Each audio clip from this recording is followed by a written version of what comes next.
Жетіспей жатқан нәрсенің менің өзімнің ұғымымда, түсінігімде тәрбие жетіспей жатыр. Талап болмай жатыр. Тәрбиені қалыпқа келтіруіміз керек. Ең негізгі мақалада жазған білім әлемдік болу керек. Тәрбие ұлттық болу. Ол тәрбие ұлттық болу керек. Қазақтың бойында адами асыл қасиетін сол балалардың бойына сіңдіре білуіміз керек те, жұдырықтан жүрегінің төрінен орын алдыра білуіміз керек. Ең негізгі бүгінгі таңдағы біліміңізді мына қол телефоннан бір нәрседен алар, бірақ тәрбиені ұлттың бойындағы асыл қасиетті бойына сіңдіре алмайды. Артық білім кітапта, кітапты көп оқыңдар дер едім.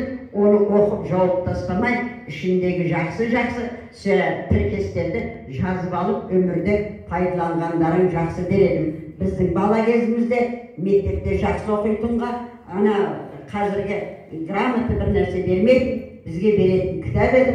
Ол кітапты оқып біткенше асыға тұғымыз, оның ішіндегі жақсы мақал мәтелдері бар ма, жақсы тіркестер бар ма? Мені ған сенсеңіздер, мен осы уақытқа шейін радио, телевизиядан бір нәрсені естісем, соның жақсысын өзіме жазып алып, өмірімде пайдаланамын. Ең керемет дүние сол артық кітапты. Кітапты көп оқыңдар. Әсіре қызыл тез оңар.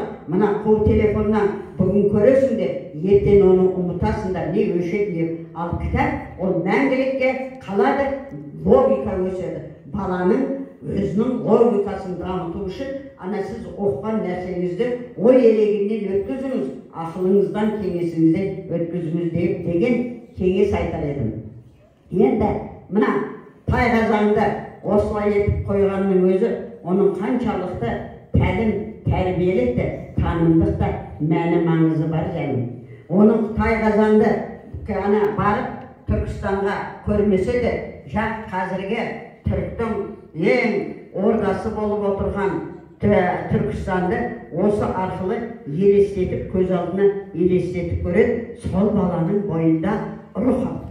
Егер адам баласының бойында өзің ұлттық рухың болмаса, ол адамнан еш нәрсені жақсылықты күтуге болмайды. Ал ол рух сіздің бойыңызға анаңыздың тіліменен, ақ сүтіменен, соның рухыменен бойына дариды. Сондықтан мынаның өзі қаншалықты әсерлі, қаншалықты тәлім тәрбиелік мәні барын айтыңдар да, жандарым, сендер өздерің ұғыңдар, соны өмірде өзгеге де айтыңдар. Біздің мына ненің залымызда осындай керемет дүние бар дегенді, ол түсініктеріңді, білімдеріңізді арттырады деген. Енді ол жағынан осыны бастап қойып отырған қай-қайсыларыңызға да істегендік емес, істете білгендігі басшылық жеке өзіңізге байланысты алды.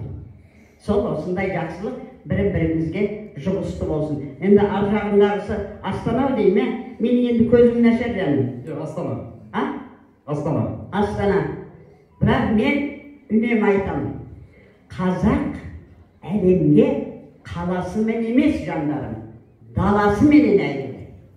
Қалаларымыздың жақсы болғаны жақсы, бірақ мен даламызды аяқ асты етпегенді жақсы көремді. Сол тұлпар шапша тұяғы мұқалатын, сұңқар ұшса қанаты талатын, байтақ даламыз тұтас болсын, байтақ қазақ даласы, аман болсын әрбір қазақ баласы, сағаттар тыныш болсын, өмір сүрген заманы құтты болсын, сәтті болсын, өмір сүрген құтты болсын, сәтті болсын, әрбір басқан қадам. Мына қадамдарымызға мен құтты болсын айтамын.